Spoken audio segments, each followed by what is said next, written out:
So right now, Brantford real estate is at a crossroads. We've got demand at a 10-year low, while supply is at a 10-year high. And that leaves a lot of people wondering if now is actually the right time to sell their home or make that move they've been waiting for. The truth of this all is there is no one fits all solution to every homeowner. Your situation is unique and you need good advice to help you make a decision whether now is the time or you should wait this market out. My name is Jeff Thibodeau, and I'm a real estate broker here in Brantford, Ontario. I've been doing this for over 17 years at a pretty high level. I analyze the market every single week to try to help my clients have some greater understanding of what's actually going on. And that's what this video is for, to help you break down whether now is the right time for you to sell based on your own situation. And I really hope by the end of this video, we've given you some clarity whether now is a good time for you to sell your home, whether it's a good time to upgrade, or maybe this is the time where you just hang on and put your plans on pause. My goal here is to give you the honest information so you can make the right decision. Before we get too far into the video, I just wanted to say thank you for being here. And also, if you want any personalized help, if a one-on-one conversation would be helpful to you, rather than just watching a generalized YouTube video, all my contact information is right below in the video. That's my direct phone number. You can call or text me there, and we can just start a conversation about your situation and get you moving in the right direction. So let's start this video with a quick recap of what's actually happening here in our local market. The demand for homes, that is the number of transactions taking place every single month, right now is at a 10-year low when we look at where we're at year to date.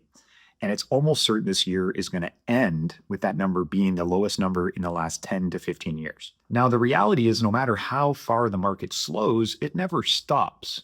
Even in our slowest months here in Brantford, there's about 100 people still selling their homes. So that's a long way from no sales at all happening. But the truth of it all is the sellers that are winning are the ones that are providing the best value to the buyer pool. Because right now there's more houses for sale than there are buyers. So it's the sellers that are competing against each other to attract the attention of the limited pool of buyers. If you're just outside of that active range, in the middle of the pack, or one of these overpriced houses that's been on the market already for 3 or 4 months, you've really got a low percentage chance of selling. But if you do everything right, we can make your plans happen this year. And that's what this video is all about, is breaking down the strategies that are winning for each different type of seller. So with that being said, let's talk about the different groups. And I really hope you can identify yourself as fitting into one of these 3 categories. Once you understand the reality of your situation, it makes it a lot easier to make some plans. Okay, the first group I want to talk about, we consider these very highly motivated sellers. These are people that must sell. So you may have a situation in your life that you don't have the luxury of waiting. This could be a change in your family situation. There could be a baby on the way and you don't have space for them. Or maybe you've got a relationship that's ending and we need to dispose of a real estate asset so everyone can move on. There's also issues of people needing to downsize or move out of their current situation for health issues. And then, of course, with the way that the economy and mortgage payments and everything are right now, there's people that need to get out of their home for financial reasons. All these reasons are much more urgent than the market conditions. Now, if you're in one of these situations, waiting probably isn't our best strategy because we're not sure that in the short term, anything's going to get much better. We need to make a plan to actually get your home sold now at a price and terms you can actually live with so you can move on. The main strategy here is just to make sure you do everything right the first time, accept the market reality so you can get on with your plans. Remember, in this situation, moving on with your life is more important than squeezing every last dollar out of a real estate transaction. Now, the second group I want to talk about is this kind of like opportunistic upgrade or change in lifestyle. Now, these moves are a little more optional. Maybe you see this opportunity to move up in the housing market. Maybe you'd like a little different feature in your home. Maybe it's time to downsize into a retirement property. But either way, these are like nice to have situations, not necessarily you must move right now. Now, for this group of people, I actually think there's a huge opportunity because if you can time this properly, you can actually win very big on your purchase right now while still selling your home in a reasonable market. Now, everything needs to be done right, but you have to accept that maybe you got to sell your home for a little less than you expected right now, and you'll be making up the difference by getting a great discount on that home you're purchasing. So we really have to analyze the numbers and see if this makes sense for your situation, if moving in this market actually is a great opportunity, or it's just going to be a huge pain in the ass. If you really don't need to move or don't have a strong motivation of why you're moving, maybe now's not the right time for you. unless you actually see that this is an opportunity. It could be worth waiting out a slower market, but there are risks involved with that too. We got to look at what the holding costs are, how long it's going to be before the market picks back up, and whether you're willing to ride that completely out. There's also the option of potentially renting your home until the market improves, but there are risks with becoming a landlord as well. The first most important thing about this video is trying to figure out whether you need to get your home sold now, you see an opportunity to make an upgrade in your lifestyle, your housing situation now, or really you're just thinking about moving, but you're not really motivated to do it now. You might be better off waiting. So really try to put yourself in one of those three buckets as we move through the rest of this video. Now, if you do choose to move forward with your plans and get your home sold in this market, there's some huge mistakes that I see people making right now. And I want to give you the heads up on how to avoid them. Because if you can, step sideways from some of these big issues that other sellers are facing, you have a much higher percentage chance of winning in this real estate market. The first big problem we see with people selling their homes in this market is something we call chasing the market down. So when the market is slowing down like it has been over the last 4 years, and it continues to slow down throughout this month, and now heading into the winter, the market will continue to slow down to its low point in December and January. When we say chasing the market down, we mean that you started too high, your home was not positioned properly in the market, got no action, and then a month later or so, we make these small little price corrections or adjustments, and they're just not enough to make your home exciting. So we end up chasing the home down, where the home, the longer it's been on the market, actually the less desirable it gets. So this is a losing play in that we probably could have got the home sold for a better price if we ran the right playbook from the start. But by chasing the market down, you actually end up in a place, where your home's been on the market 3, 4, 6, 7 months. The market's gotten worse that whole time. And now buyers are looking at it like, why is this one on the market still? This seller must be desperate. Nobody else wants this house. So you start to only attract really poor quality viewings and showings. We want to try to avoid this situation as best as possible. The other thing to understand here is all the data is public now. So from the moment you put your home on for sale, there's going to be a record of all that activity from the first time you put it on the market to any price change reduction. It does not matter if you're changing real estate agents, changing your price, changing your strategy, taking the home down, putting it back up. All those tricks used to work just a few years ago, but now everyone has access to all the same data, and all those little moves will be publicly shown on the research that your buyers and their agents are doing. So if you want to nail it right, make sure that we're doing it right directly on day one. That's the biggest advantage. The second biggest mistake I see home sellers making in this market is kind of skimming over how important presenting your home is. In the hot market, homes needed almost no preparation. Because there was so much excitement in the market, most people could overlook minor issues, staging, paint. They were just so excited to be able to win a house in a bidding war that they overlooked a lot of the deficiencies and problems. The market is flipped 180, where now the buyers are being very picky. So the way that you present your home to the public matters massively in terms of the online marketing that generates the interest. And then that in-person viewing, the buyers are taking their time. They're looking for reasons to lower their offer or to walk away from a deal. Even if you get past that, it's pretty sure you're going to have to go through a home inspection. And then the inspector is going to spend 3 or 4 hours in the home nitpicking all the little things, warning the buyer to either renegotiate with you or walk away from this deal. So before you encounter any of these mistakes, the most important thing is to really assess your home before it goes on the market. Understand you're about to go ask buyers for hundreds of thousands of dollars of their money for your home. We got to present a great product no matter what condition the home is in. It can always be presented better. And that's where a professional marketing team like me and the agents I work with, we really have an expertise on how to present the product you have in a much better way to the potential buyers. Now, the third mistake is a really big one. And I'm not just giving lip service or hoping that you hire me when I say this, but the big mistake is hiring the wrong real estate agent. And let me break down what's going on in this market. When the total number of transactions is way down like it is right now, the biggest competition that's going on is agents competing against each other to get your business.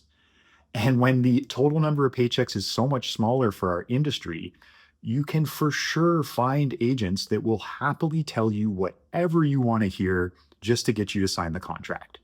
And then when they don't produce any results for you in the next 30 or 60 days, they're just going to shrug their shoulders and tell you the market's no good. I really caution you to interview and hire a real estate agent who is honest and truthful with you from day one. The best way to win on this market is to have a clear grip on reality and put a winning playbook together, not just throw your home on the market and then hope it works and try to scramble and correct later. Remember, that's the losing playbook.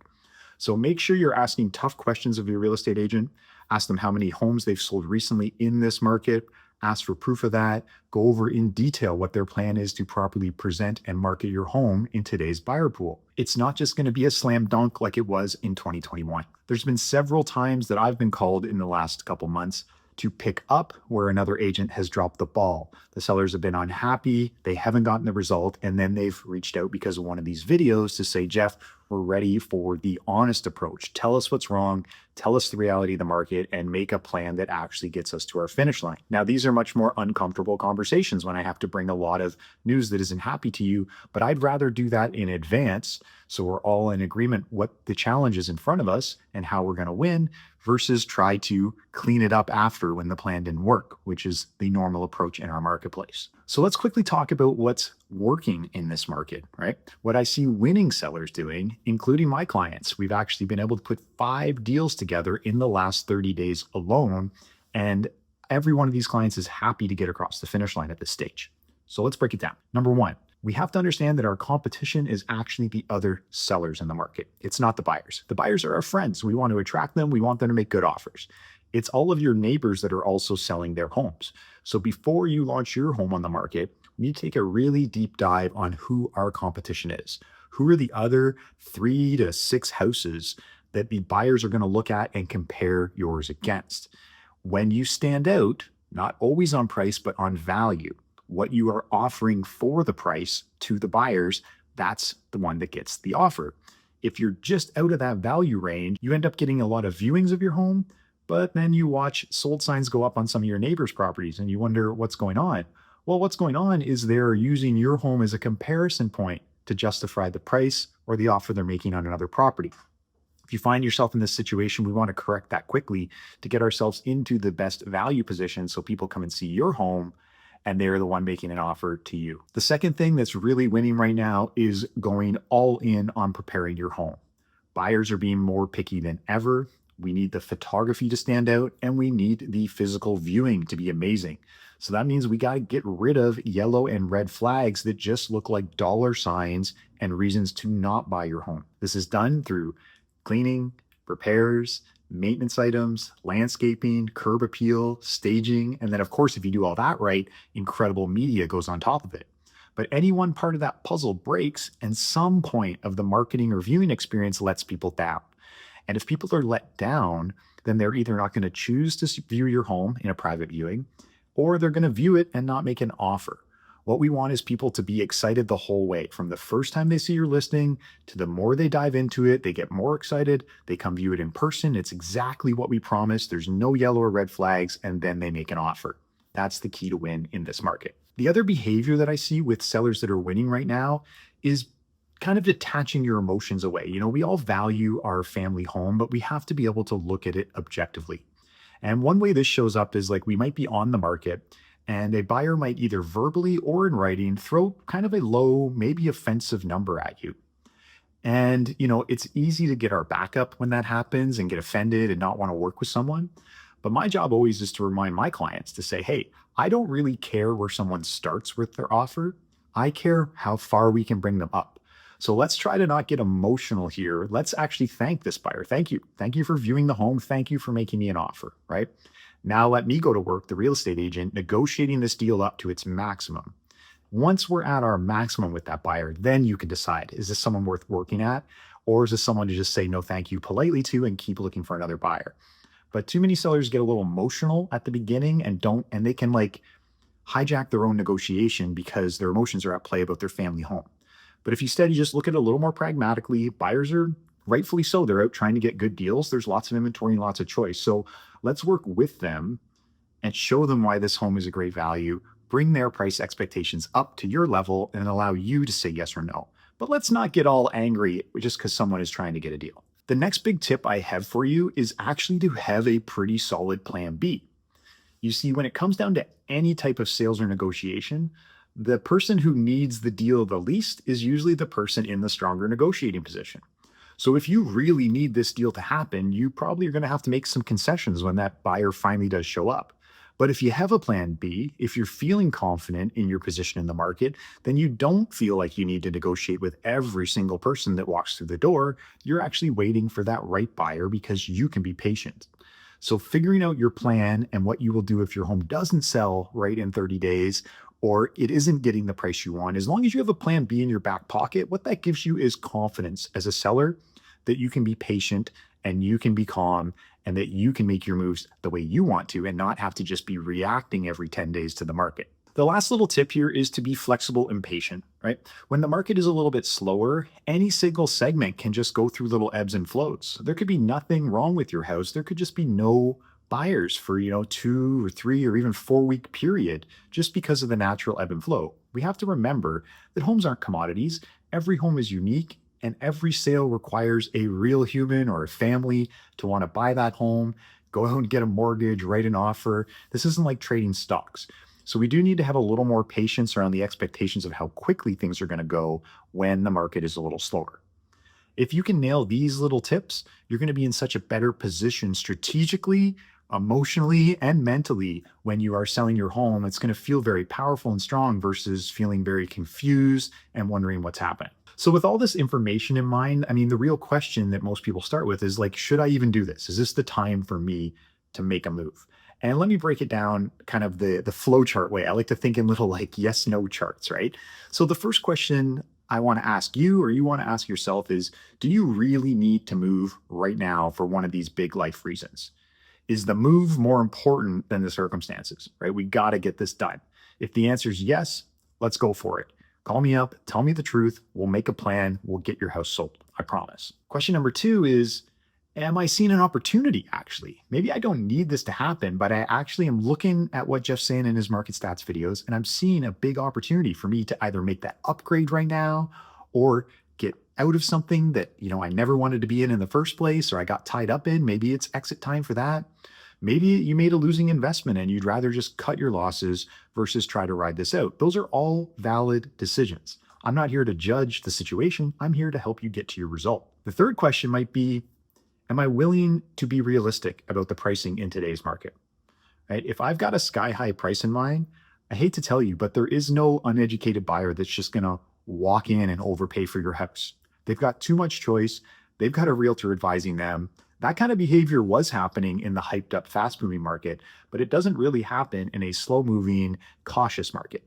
Buyers are very rarely going to just overpay for something over excitement. Listen, I'm trying to be really honest in this video because it's sometimes hard to be that way face to face when you're sitting there in someone's living room and you genuinely, as a salesperson, I want to work with you. I want to get the contract. I want to get hired, but I also have to tell you the truth, right?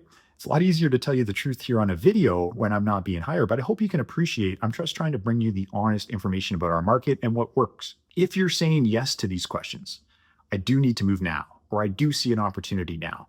I am realistic about my price. I am willing to put in a little work to get my home ready and stand out, and I can be a little patient once I do it. You're probably going to be the one that wins in this real estate market. If you're answering no to too many of those questions, then maybe it's time to make a plan B and sit this market out. So here's the reality. There is no one size fits all solution in the real estate market. Your answer really depends on your situation. And in this video, I tried to break it down from a very high level. But even there, your situation might not neatly fit into one of these bubbles I just described. The best thing we can do is just have a private, confidential, one-on-one conversation about your situation. And I can just give you some real advice, not hype or salesmanship, just an understanding of how the market looks for you and whether or not your plans are possible. I know selling a home is stressful. Believe me, I've had to do it myself a couple times in the last few years, and most of my job is helping people through this process. But it doesn't have to be complicated. We can actually take care of this for you and walk you through every step of the process from here to a successful finish line. I want to thank you for watching this video. I appreciate you being here. Drop me a comment if anything was here of value. And of course, remember, all of my contact information is right here in the video below. Please share this with someone who needs to hear this message. And if I can be of any help to you in the real estate market, don't hesitate to reach out. We'll see you on the next video.